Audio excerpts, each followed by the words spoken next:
Welcome everybody. Today we have a 20-minute start to finish how to lunge properly and how to support our knee joint. So as you guys know, we've been doing some of these how-to series workouts today, and I say workout because we're gonna move a little bit and we're gonna get a little bit of a workout in, but also it's very educational. And this is something that I get asked a lot. How can I lunge without any knee pain?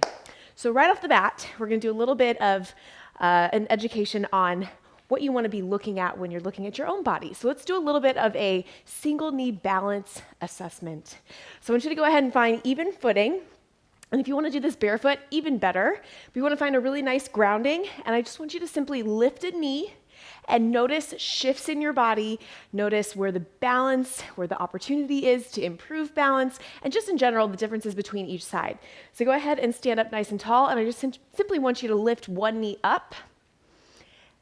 And notice, does your hip drop? If your hip drops to catch you, there's a little bit of weakness in your hip that we want to work on. And if you have a lot of ankle stability, that's going to be another issue that we're going to address as well. So that's your first lead. Second lead, let's go ahead and lift the other side. And notice, where does your ankle move? Do you cave in? Do you cave out? Does your hip drop? And these are all assessments that you want to notice each side, the differences, but also where those, and I say weakness, and I don't love to use that because it's not weakness, it's an area of opportunity, right? So that's your single leg balance test. And you can retest month over month and see your improvements, but you're going to first want to know where your opportunities lie. Is it in your ankle joint? Is it in your hip joint?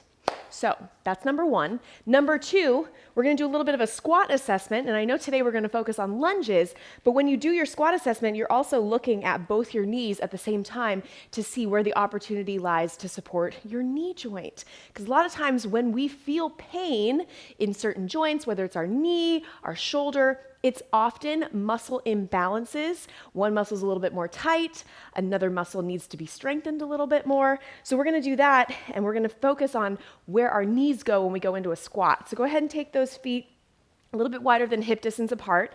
And I also, side note, I recommend that you film yourself doing a squat so you can truly see your squat and assess. Okay, so even footing, and I just want you to take those arms overhead, and you're gonna sink into your squat. Now, one thing that I notice, and you can give me a few squats, and if you're assessing with video, you can go ahead and do that as well because you can see rep over rep, a little bit of deviation. But what I see most of the time is a client's knees either cave in, you might find a little bit of a shift in the hips, so one leg's a little bit more dominant.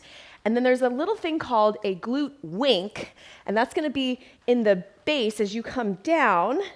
Are you able to keep your core tight and truly shoot your booty back, or do you cave under and give me that little glute wink at the bottom? And that's gonna be putting a little bit more stress on your low back. So the main thing also is where the knees are in relation to your toes. So you got two tests that you can consistently go back to and see your progress, but really it's assessing how we move. So single leg test and the squat test. I'll put all of this in the notes below so you can always refer back to this video and check in with yourself. So those are the two areas that you're kind of looking at. But what joints did we specifically address? Ankle, knee, and hip. So when we're thinking about stretching out those specific areas, we're gonna start from the base and go up. So I'm gonna start with just some mobility moves that you can do to improve your flexibility and mobility in those joints. So coming down, an ankle driver, I'm actually gonna bring you guys a little bit closer. An ankle driver is one of my favorite ways to create more mobility in your ankle joint. So coming into a nice low position, what you're gonna think about is putting your knee right in line with your toe, but then we're gonna be pushing forward, keeping the heel on the ground, and going in and out, driving the knee forward, keeping the foot flat on the ground, and creating mobility in our ankle joint. Now, a healthy ankle joint, you should be able to keep your heel down on the ground and push that knee in front of your toe a pretty significant degree without lifting the heel. If you feel tightness, it's gonna be in that calf muscle, yes? So there's your ankle driver. This is to create mobility. Now to stretch out, Let's do it just in a down dog position. So that same leg that we were just working on the ankle driver, take that foot back, take the opposing foot on top, and you're just gonna press your heel into the ground. So it's that single modified down dog position. You can also do this by dropping your heel off a bench or a stair and stretching out through your calf. So then we would switch, creating a little bit more mobility in the second ankle. So ankle driver on the second lead, you're gonna drive forward and back. Now, one thing that I always wanna remind you when we're working on single sides is that balances in the body are really important. So if you find one side is a little bit more tight, that's something that you want to address, because anytime we're doing movement with our body, if we have those imbalances, it's going to create some deviations. So notice the differences in your ankle mobility from one lead to the next. And again, you're trying to drive forward, keeping your heel on the floor. And then to stretch, we're going to take that same leg back, push the heel towards the ground, and you can come in and out of that stretch, stretching out through the calves. All right, from there, go ahead and flip around. I'm going to give you an angle this way. One thing that you really want to make sure that you also have is flexibility in your hamstrings. So a great way to stretch out through your hamstrings, bent knee position. You can certainly use a towel or a strap to help you get a varying degree of stretch. But you can also just grab simply behind that knee joint, pushing your heel towards the ceiling and pulling back. Now, I don't want to stretch too long on each side because we're going to be getting up and working on some lunges, but this is going to be an excellent way to increase mobility in your hamstring. And then you would simply switch, heel to the ceiling. Now, I always like to start as well with a bent knee position because it gives you a little bit more range of motion. As you get more and more flexible, you'll be able to straighten that leg out. And again, you just want to pull in, stretching through the hamstring. All right, from there, flipping around, quadriceps, opposing muscle group, also extremely important. And I love to stretch my quads on the floor in a prone position because you can really push those hip flexors into the floor. You're going to simply grab one leg behind you, keep everything in alignment, squeeze the glutes, and this is a great way to stretch out through the quads. And then we will switch. And you want to hit both sides. Again, paying attention to imbalances. Hi, Sharon. Hi, A. Logan. And you want to create balance, again, between those two muscle groups. So we went through the ankle. Now when you're stretching out through your hamstring and your quad, we're supporting that knee joint. Another way that we're going to strengthen and help our knee joint is by doing some leg raises. So this is going to increase your mobility. So you can come into a seated position, and you're simply going to flex and lift. And I'm going to put the reps and everything in the description so you can always refer back. But if you find that this is hard for you to flex and lift your leg, you definitely want to be working on that quad strength. And you want to do 3 sets, and you get anywhere from 10 to 15 reps. So I flex and I lift, and I would do the same thing on the other side. So that is also going to support our knee joint. So we did some flexibility, some mobility, and some strength here to support that knee joint. All right, last but not least, we're going to open up through the adductors, and then we're going to get up and do some lunges. What I'm doing is really setting the tone for us to have really good mobility and stability in our joints, and that way we are in the perfect position for really executing solid lunges. So all of this is really important. Go ahead and take your legs wide. Now I also warm us up quite a bit by doing our lateral lunges, yes? So you're gonna come into one side, and I want you to think about pushing your glutes and your hips back, same degree. And if you can come down a little bit lower and come into that adductor stretch. Now, I like to come into a deeper stretch, but certainly stay up higher if you feel any pain or discomfort. And from here, I'm pushing out a little bit with that outer knee, but also keeping my hips nice and straight, and I can work through mobility in my adductor. Good. You can also feel your glutes, contract your glutes, and help stretch, and you're going to feel that really beautiful stretch through the adductors. I've become addicted to stretching my adductors because it helps you get into your squat, lunge, all the positions a little bit better and activate the glutes. All right, gently come up, and we're going to hit the other side. So adductor stretch on the other side. Notice differences. feel that adductor. So the adductor runs on the inside of your leg. And all these play a big factor in supporting our knee joint. If you have really tight adductors, you're probably going to have a knee that tracks a little bit on the inside, and that could create some discomfort in your knee joint. All right, from there, go ahead and come into a wide stance position, and then simply heel toe in and squeeze up. All right, so I'm running through these really quickly just because I want to keep us on pace today. So those were very simple stretches, mobility, and some strengthening moves that you can do to support your ankle and your knee joint. So now let's get into the good stuff. Let's work on some lunges. So I'm going to start with reverse lunges. Now, I always recommend, if you're new or if you're not quite sure about the foot placement, start with reverse lunges because you can really control how far you step back, and you can really focus on supporting the knee. So first and foremost, this is something that I always think about when I do lunges.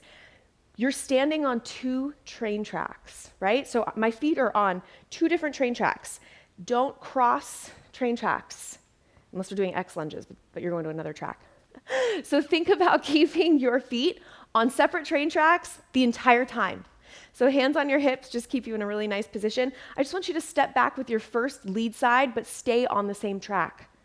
So I just take a step back. So this would be my stance for a really nice lunge. One of the biggest things that I see is too narrow of a stance, and that isn't going to get where we want to go for our lunges. So I'm just going to turn from the side. So we just took a step back. My feet are on separate train tracks. They got their own track. And then you want to make sure that your stance is wide enough, or deep enough, I should say, that you can safely come all the way down without having your knee go too far forward over your toe, because we're not really trying to stress the knee joint or work on ankle mobility. We're trying to strengthen quads, glutes, hamstrings. So from here, think about, for a lunge, going straight down, not lunging forward. I think a lot of times people will think, oh, I'm going to lunge forward towards whatever's in front of me. It actually is stability. It's all about foot placement, and then just dropping your weight down. Now, as I come down, there's also certain things that you'll feel. If you are forward more, you might feel it a little bit more in those glutes. If you are back and more stacked, you might feel it a little bit more in those quads. You just want to make sure that you are supporting your knee joint. So my foot in front, I have even weight distribution. I'm not lifting my heel. I'm not too much in my heel that I'm lifting my toe. It's a really nice, even foot placement, and I'm able to go all the way down, step up, and then we would switch. So it's switch leads. Take that opposite foot back, still on separate train tracks. Drop your body weight, go straight down. Feel it out. Do you feel the differences in your legs if you lean forward, if you come back? And then press on up.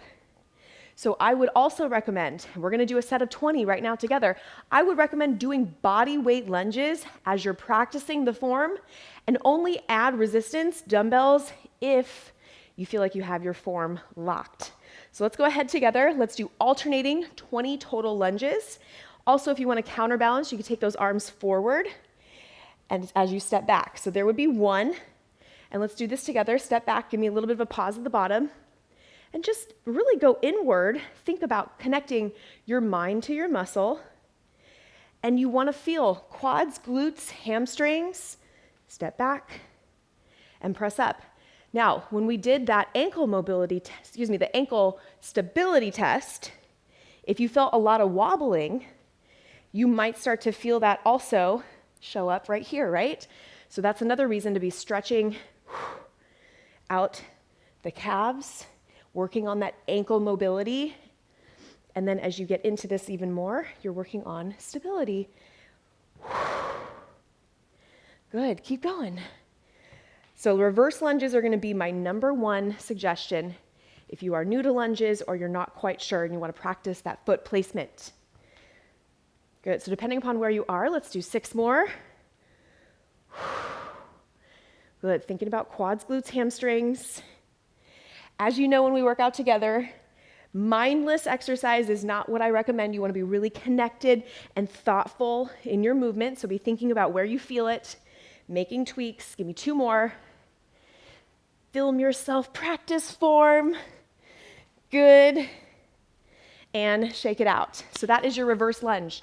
Now, if we were gonna go into a forward lunge, it's a little bit more challenging because now you're stepping forward and you wanna be really confident that you know how far to step forward so that you have the same foot placement and you're able to go straight down, straight up, and you're not too close where you're lifting your knee or lifting your toe. So let's go ahead and practice. And we're gonna do 20 again, alternating forward lunges. This is gonna be a little bit of a step up. If you wanna stick with reverse lunges for now and practice that, go ahead. Otherwise, I'm gonna keep my hands on my hips for this set. Step forward, remember, separate train tracks when I face you so you guys can keep me honest. Step forward, split stance, go straight down, and then push off. Even footing, try not to lift the heel, and let's go, 20 reps. So down, push off. Again, think about planting your foot, going straight down, not too far forward, not too far back, push off. And I know a lot of this is probably review. You're thinking, I already know all this. Yes, but do you put it into practice when we're moving quickly through our exercises?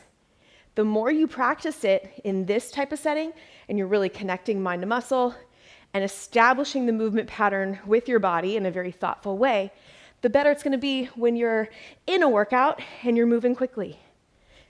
Good, so feel what's really activating as I come down. Glutes, quads, hamstrings. I never feel stress in my knee joint. I always say, push your muscles, torture the muscles. Really safely protect your joints. Good. My shoes are a little slick today on set, so I'm being very careful. This is another reason that maybe do this with bare feet. That way you can really have really good grounding. All right, you guys, so 20. And you can do this little circuit if you want to practice your lunges with body weight. So 20 alternating lunges, front and back. Good. How about we do 4 more? Down, push off. Step down, push off. Good, last 2. Final set or rep. And shake it out. Speaking of sets, I would do this circuit if you're practicing with body weight. You can eventually add dumbbells, 3 to 4 sets. Really, really get the patterning in our body, and that's gonna come from reps. Okay, last one I'm gonna do with us today are lateral lunges, because I think that this one also tends to be really misunderstood. So just the same as we had our toes facing forward, right? Same direction as we're doing our reverse lunges, as we're doing our forward lunges. Your toes want to face the same direction as you're stepping out and doing your lateral lunge. You also want to think, just like we did in our adductor stretch, about those hips going back at the same degree, meaning I'm not doing any kind of funky twists with my hips, and if my hips want to move, I'm just not going quite as low. So you're going to step out, toes facing the same direction, booty goes back, push off, and I want to feel my inner thigh as I push off. So that's that adductor activation. All right, with our last few minutes of class, we're going to do 20 alternating lateral lunges. Toes facing the same direction. Don't go as deep, and really feel. And you can also push this knee out just a little bit, but keep your foot flat. Push off, inner thigh activates, and then we step out. So it's inner and outer thigh as well as glutes.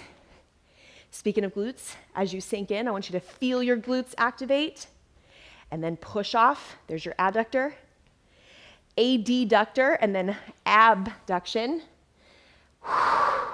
as well. All right, let's go. So my toes are also right in a line with each other, push off. And I will say, lateral lunges are a little bit more challenging, and you really want to think about being able to activate the adductor. That's why I specifically warm up with these quite a bit. Very nice. And because today was our first session on lunges specifically, we touched quite a bit on knee-specific support. But if that is something that speaks to you and you want more knee support, videos like this, let me know in the comments. These are supposed to be supporting, educational, little active mini workouts. so that you get the most out of our workouts, because as you know, we move fast. Give me one more each direction. Sink low, push off. Last one. And that is our 20 minutes together. I do want to leave us with one more reminder. You hear me say this all the time in our workouts. Don't be scared to drop your weight back or just do body weight as you're working through better mobility. I will tell you hands down, taking a little bit of the weight off, focusing on form is going to serve you much better long term than really pushing it hard and just trying to add more weight. So do this, work through those sets again. Today specifically, if you're already up and moving, hit another 2 to 3 sets of reverse lunges, forward, lateral, and really start to work on strengthening and getting better movement patterns in your body as it pertains to lunges. Again, if you guys like this, drop more comments below and let me know so that we can do more like this. And I will see you next time, next week, Tuesday, Thursday, 9 a.m. Pacific time for more workouts. Until then, keep working on your form, and I will see you guys then. Bye, guys.